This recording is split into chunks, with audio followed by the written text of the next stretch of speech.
We're going to give you a few tips on how to use your blind and how it's constructed. At first glance, some people would think that it's made out of cardboard, but actually it's made out of fluted plastic. By it being made out of fluted plastic, it makes it lightweight, but yet durable. So any water that goes into the flutes will come out the bottom of the blind. Even the mirrors are made out of plastic, about the thickness of the credit card, and they're also flexible. That keeps them from shattering, and also waterproof. All of our blinds fold up like an accordion to put the mirrors to the inside when you're carrying it through the woods, so you're not getting reflections or damage your mirrors. Also, when you receive the blind, you'll notice that it has a protective film on it to protect the mirrors during the shipping and the manufacturing process. Once you figure out that, okay, this is the blind I want, this is the model I want, you will need to peel the film off the mirrors. Now we're going to give you some tips on how to set your blind up and how to anchor it. When you open your blind, you're going to want to stand behind it and deploy it around you. It's far easier to set it up when you're behind it than it is when you're in the front of it. Once you have the blind set up, if you just have a small amount of wind or if it's a calm day, you'll want to put some tent stakes in the bottom of the blind through the holes in the panels. This will keep it from falling over if you would happen to bump it. If you have a light wind, you may want to use the strings and toggle balls that come with the blind. You just stick the string through the hole, pull the ball up against the back side of the blind, and put the stakes in front of the blind or to the sides of it to hold it down. If you have a higher wind, instead of using your tie down stakes and strings, you may want to use tree branches.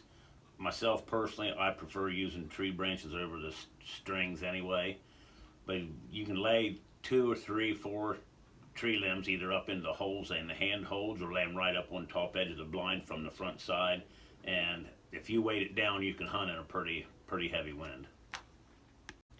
If you're hunting in areas on the prairie where you're having a hard time finding stakes when you go out, you can make you some stakes up ahead of time by putting notch on one end of them that'll lay down over the blind, and then drilling a hole in the other end to put your tent stake through. Then this really secures the blind down well.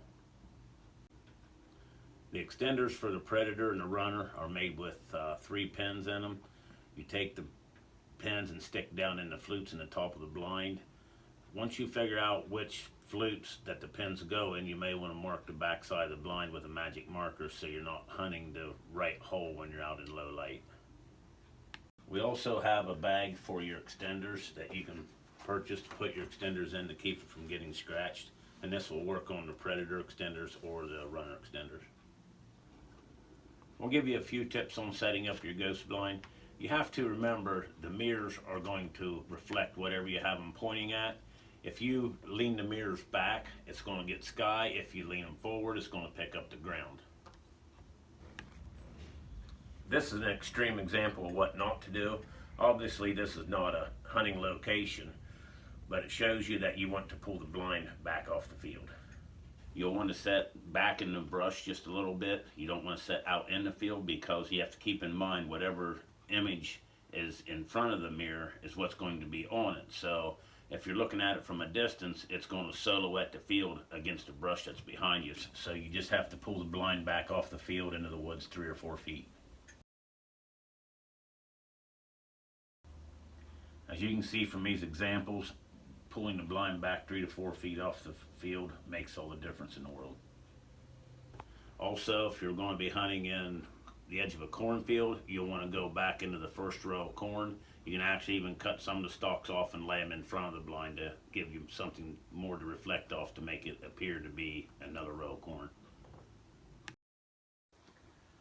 Setting up in the middle of a field with a low setting or a low rising sun would be the most difficult setup you can do. Keep in mind, if the sun is setting low behind the blind, it will cast a shadow out in front of the blind, and that's what it will pick up on the mirrors. Most generally, it's best to have the sun hitting the front of the blind, which will make it look the best. Obviously, if the sun is high in the sky or it's an overcast day, that will be your easiest setup. Worst case scenario, it will always look better than a fabric blind out in the middle of a field. When you set up in the woods, you can pretty much get away with anything. You're going to have lights, you're going to have shadows in different places in the woods. I always like to set up with a tree to my left, and that's at the rear of the panels. That way it gives me a little bit of coverage if something come up behind me. You'll want to practice shooting from behind a blind in your yard or whatever, shooting into a target. So that way when you go out, you're going to feel comfortable shooting through the ports. Also, if you're going to be using a gun, you want to make sure you have the muzzle to the outside of the blind so you don't damage your panels with the muzzle blast. Keep in mind that in order to make the blind lightweight and shatterproof, we made it out of fluted plastic sheets. So any water that you get into the blind or into the flutes will come out the bottom of the flute. The best way to clean your blind is just lean it up against a wall or something and then use a water hose, plenty of water, and a soft cloth to clean it with. The mirrors are made out of plastic, they're not made out of glass because you need lightweight. And they're not going to look like glass mirrors as crisp as like your bathroom mirror is, but that's because all they're doing is reflecting your landscape out there, so they don't have to be that crisp of a mirror that's also going to be heavy. After you have your blind for a while, you're going to notice you're going to have marks in it. These are made from the mirrors rubbing against each other with dirt on them.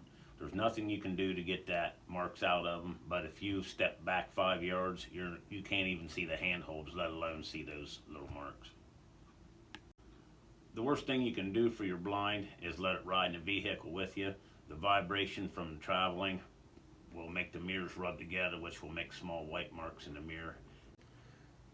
The best way to keep your blind from getting the marks in it is, first of all, don't travel with it in your vehicle all the time. The other thing you can do is lay a soft cloth between the mirrors to keep them from rubbing together, or you can purchase these small bumpers for kitchen cabinet doors and place them around the outside edge of your two back mirrors. There are some rare instances where you may get fog on your mirrors. This will happen in the morning whenever the air temperature is coming up quickly and your blind temperature is still cold. Sort of like in the wintertime, you walk in a house with your glasses on. One way you can eliminate this or help it a lot is use Rain-X anti-fog on the mirrors. The plastic mirrors are attached with pressure sensitive adhesive, and it never completely sets up, it stays tacky. So over time, your mirrors may look like they're coming loose. All you have to do to correct this is lay it flat on the ground and lay weight on top of it. Game doesn't have to get used to the ghost blind because they can't see it. So if you're going to hunt the next afternoon or the next morning, whatever the case may be, you can just take the blind, fold it up, put the bungee cords around it, lay it flat on the ground, and just set it up the next morning when you go in. Yeah, just don't leave your ghost blind sitting out there, standing up whenever you're not going to be using it. Whenever you store your ghost blind, you're going to want to store it with the bungee cords around it and either lay them flat on the floor or hanging on the wall. You don't want to leave it leaning against the wall because eventually over time it'll warp. Now if it does do that, you can lay it flat on the floor and put some weight on it and it'll go back. In closing, keep in mind that your ghost blind is plastic. The mirrors are not going to look like glass, which they don't need to, because this is all we need to fool the game. We're just reflecting or mimicking landscaping, not like you're doing your makeup in a mirror. So keep the blind clean as possible. Don't leave it set up. And you are going to get scratches, you are going to get dings, but when you go back 5 yards, you're not going to notice them.